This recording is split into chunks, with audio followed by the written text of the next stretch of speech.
I am Kambap Suryaram, Assistant Professor of Economics, Kakatiya Government Degree College, Hanumkonda, Warangal Urban. ఈరోజు income effect, income consumption curve లేదా ఆదాయ ప్రభావము, ఆదాయ వినియోగ రేఖ గురించి తెలుసుకుందాం. ఉదాసీనత వక్రరేఖ వినియోగదారుని అభిరుచి తరహాను తెలియజేస్తుంది. ఉదాసీనత వక్రరేఖపై ప్రతి బిందువు వినియోగదారుడు పొందుగోరే వస్తు సముదాయాలను తెలియజేస్తుంది. ఉదాసీనత వక్రరేఖ వాలు ప్రతిస్థాపన ఉపాంత రేటును తెలియజేస్తుంది. బడ్జెట్ రేఖపై ప్రతి బిందువు వినియోగదారుడు పొందగలిగే వస్తు సముదాయాలను తెలియజేస్తుంది. బడ్జెట్ రేఖ వాలు రెండు వస్తువుల సాపేక్ష ధర నిష్పత్తిని తెలియజేస్తుంది. ఉదాసీనత వక్రరేఖ, బడ్జెట్ రేఖల సహాయంతో వినియోగదారుని సమతుల్యాన్ని పొందవచ్చు. అయితే వినియోగదారుని సమతుల్యం బడ్జెట్ రేఖ ద్వారా విశ్లేషించేటప్పుడు ప్రమేయాలలో రెండు విషయాలు వినియోగదారుని ఆదాయం స్థిరంగా ఉంటుందని, రెండు వస్తువుల ధరలు స్థిరంగా ఉంటాయని ప్రమేయం చేయడం జరిగింది. కానీ వినియోగదారుని ఆదాయం మారినప్పుడు, రెండు వస్తువుల ధరలు మారినప్పుడు ఏ విధంగా ఉంటుందో ఆదాయ ప్రభావం, ప్రత్యామ్నాయ ప్రభావం, ధరల ప్రభావం ద్వారా వినియోగదారుని సమతుల్యాన్ని తెలుసుకోవచ్చు. వినియోగదారుని అభిరుచులు, అలవాట్లు, రెండు వస్తువులు ధరలు స్థిరంగా ఉండి అతని ఆదాయంలో మార్పు వచ్చినప్పుడు వస్తువు కొనుగోలులో వచ్చే మార్పును తెలిపేదే ఆదాయ ప్రభావం. రెండు వస్తువుల ధరలు స్థిరంగా ఉండి వినియోగదారుల ఆదాయంలో మార్పులు వస్తూ ఉన్నట్లయితే వినియోగ స్థాయిలో వచ్చే మార్పును తెలియజేసే రేఖను ఆదాయ వినియోగ రేఖ అంటారు. వివిధ ఆదాయ స్థాయిల వద్ద వినియోగదారుల సమతుల్యంలో ఉండే బిందువులను కలిపినట్లయితే ఆదాయ వినియోగ రేఖ వస్తుంది. వినియోగదారుని ఆదాయం మారినప్పుడు తన సమతుల్య స్థితిలో కూడా మార్పులు చేసుకుంటాడు. అంటే ఆదాయం పెరిగినప్పుడు సంతృప్తి స్థాయిని పెంచుకుంటూ, తగ్గినప్పుడు తగ్గించుకుంటూ పోతాడు. ఇంకొక విషయం ఏమిటంటే ఆదాయంలో మార్పులు లేకుండా రెండు వస్తువుల సాపేక్ష ధరలో మార్పులు వస్తే కూడా వినియోగదారుని సమతుల్య స్థితిలో మార్పు వస్తుంది. అయినా అతడు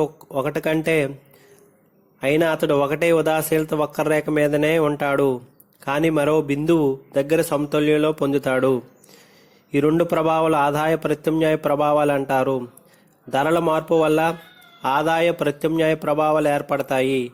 ఈ రెండింటినీ కలిసి ధర ప్రభావం అంటారు. దీని వలన డిమాండ్లో మార్పులు ఏర్పడతాయి. ఉదాసీనత వక్రరేఖల ద్వారా ఆదాయ ప్రత్యామ్నాయ ప్రభావాలను వేరువేరుగా చూడవచ్చు. ఈ విశ్లేషణలో ఇంగ్లాండ్కు చెందిన హిక్స్ అలిన్ విశ్లేషణకు, రష్యన్ ఆర్థికవేత్త స్లెటిస్కీ విశ్లేషణకు తేడా ఉంది. హిక్స్ ప్రత్యామ్నాయ ప్రభావాన్ని విశ్లేషిస్తాడు. దీనిని ఆదాయ పరిహార మార్పు, కాంపన్సేటింగ్ వేరియేషన్ ఇన్ ఇన్కమ్ ఆధారంగా చూపిస్తాడు. ప్రత్యామ్నాయ ప్రభావం చేసేటప్పుడు వినియోగదారుడు ఒకే ఉదాసీనత వక్రరేఖపై ఉంటాడని విశ్లేషించేస్తాడు. కానీ స్లెటిస్కీ నూతన ఉదాసీనత వక్రరేఖ పైన వినియోగదారుడు ప్రత్యామ్నాయ ప్రభావ సమతుల్యాన్ని విశ్లేషించేస్తాడు.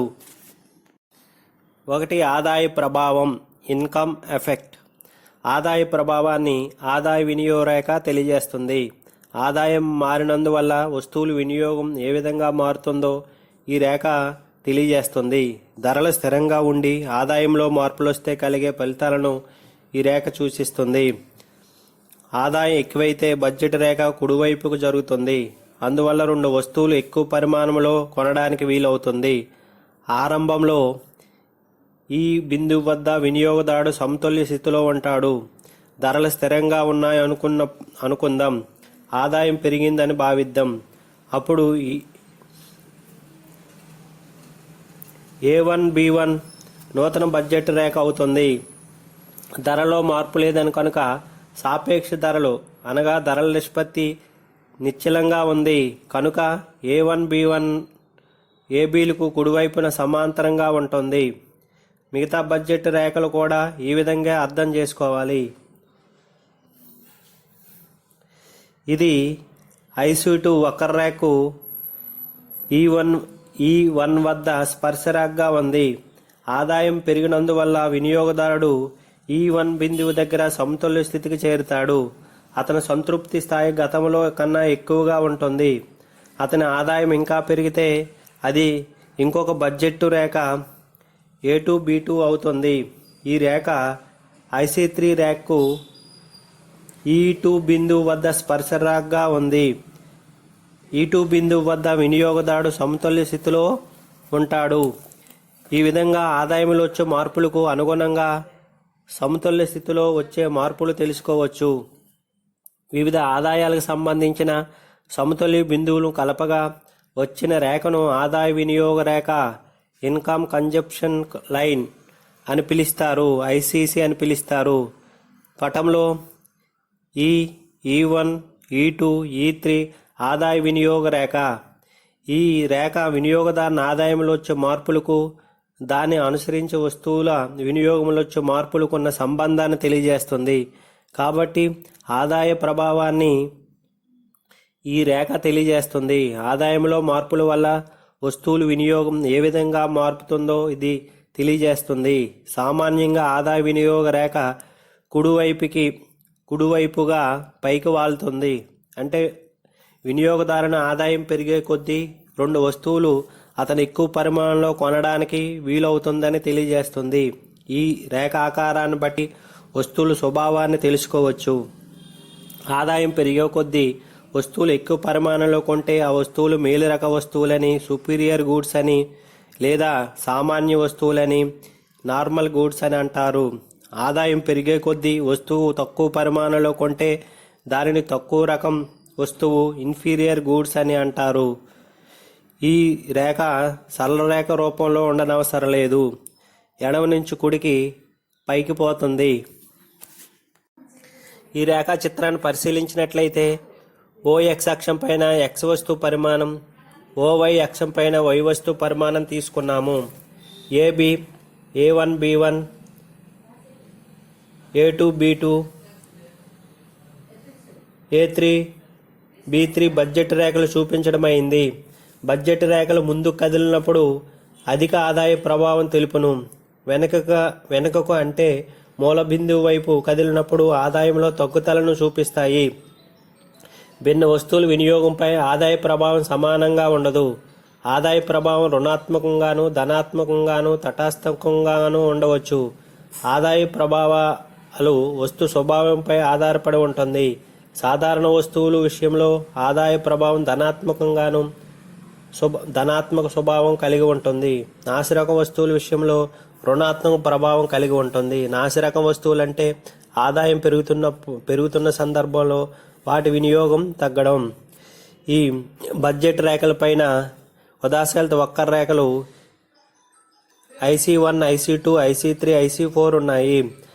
E1, E2, E3, E4 బిందువులను కలపగా ఏర్పడిన రేఖే ఆదాయ వినియోగ రేఖ. ఈ పటంలో E1, E2, E3, E4 సమతుల్య బిందువులన్నిటినీ కలపగా వచ్చిన రేఖే ICC రేఖ. దీనిని ICC రేఖనే ఆదాయ వినియోగ రేఖ, ఇన్కమ్ కన్జంప్షన్ కర్వ్ అని అంటారు. ఈ రేఖా చిత్రాన్ని పరిశీలించినట్లయితే వినియోగదారుడు ఈ బిందువు వద్ద సమతుల్యంలో ఉన్నాడు. రెండు వస్తువు ధరలు స్థిరంగా ఉండి ఆదాయం పెరిగినట్లయితే వినియోగదారుడు IC2 పైన E2 బిందువు వద్ద సమతుల్యంలో ఉన్నాడు. ఇంకా ఆదాయం పెరిగితే వినియోగదారుడు IC3 పైన E3 బిందువు వద్ద సమతుల్యంలో ఉన్నాడు. ఇంకా ఆదాయం పెరిగినట్లయితే వినియోగదారుడు IC4 ఉదాసీనత వక్ర రేఖ E4 సమతుల్య బిందువు వద్ద సమతుల్యంలో ఉన్నాడు. వివిధ ఆదాయ స్థాయి వద్ద వినియోగదారుడు సమతుల్యానికి సంబంధించిన E1, E2, E3, E4 బిందువులను కలిపినట్లయితే ఆదాయ వినియోగ రేఖ వస్తుంది. ఆదాయ వినియోగ రేఖ ఆకారం వస్తువుల స్వభావంపై ఆధారపడి ఉంటుంది. రేఖాచిత్రపటం 2లో OX అక్షం పైన X వస్తువు, OY అక్షం పైన Y వస్తువును తీసుకున్నాము. X వస్తువు నాసిరకం వస్తువు అయినట్లయితే ఐసీసీ రేఖ ఆదాయ వినియోగ రేఖ y అక్షానికి దాదాపు సమాంతరంగా ఉంది. అందువలన x వస్తువు నాసిరకం, y వస్తువు సాధారణ వస్తువు లేదా మేలురకం వస్తువుగా చెప్పవచ్చు. పటం 3లో పరిశీలించినట్లయితే OX అక్షం పైన x వస్తువును, OY అక్షం పైన y వస్తువును తీసుకున్నాము. y వస్తువు నాసిరకం వస్తువు. ఐసీసీ రేఖ x అక్షానికి సమాంతరంగా ఉంది. అందువల్ల y వస్తువు నాసిరకం, x వస్తువు సాధారణ వస్తువు లేదా మేలురక వస్తువుగా చెప్పవచ్చు. ఆదాయ వినియోగ రేఖ ఐసీసీ రేఖలు వస్తువులను వాటి స్వభావం ఆధారంగా తెలుసుకోవడానికి ఉపయోగపడుతుంది. ఈ రేఖాచిత్రంలో ఆదాయ వినియోగ రేఖలను చూపించడం జరిగింది. ఆదాయ స్థాయి పెరుగుతూ ఉంటే x వస్తువు కొనుగోలు పరిమాణం కూడా పెరుగుతుంది. ఐసీసీ 1 తెలియజేస్తుంది. అదే సమయంలో y వస్తువు వినియోగం తగ్గిపోతుంది. అందువల్ల x వస్తువు మేలు రకమైనది, y వస్తువు తక్కువ రకమైనదని తెలియజేస్తుంది. ఐసీసీ 2 ప్రకారం వినియోగదారుల ఆదాయం పెరుగుతుంటే x వస్తువు పరిమాణం పెరుగుతూ ఉంది, y వస్తువు పరిమాణం స్థిరంగా ఉంది. అంటే x వస్తువు మేలు రకమైందని, y వస్తువు తటస్థ వస్తువు అని చెప్పవచ్చు. ఐసీసీ 3 రేఖ ప్రకారం ఆదాయం పెరుగుతూ ఉంటే రెండు వస్తువుల వినియోగదారుడు ఇంతకు ముందు కంటే ప్రతిసారి ఎక్కువగా వినియోగిస్తున్నాడు. అంటే x వస్తువు, y వస్తువు రెండు వస్తువులు మేలు రకం వస్తువులుగా చెప్పవచ్చు. ఐసీసీ 4 ప్రకారంగా ఆదాయ స్థాయి పెరుగుతూ ఉంటే y వస్తువు వినియోగం పెరుగుతూ ఉంది, x వస్తువు వినియోగం స్థిరంగా ఉంది. అంటే y మేలు రకమైనది, x తటస్థ వస్తువు అని చెప్పవచ్చు. ఐసీసీ 5 రేఖ ప్రకారం ఆదాయ స్థాయి పెరుగుతుంటే y వస్తువు వినియోగం పెరిగింది, x వస్తువు వినియోగం తగ్గింది. అంటే y మేలు రకమైనది, x తక్కువ రకమైనదని తెలుస్తుంది.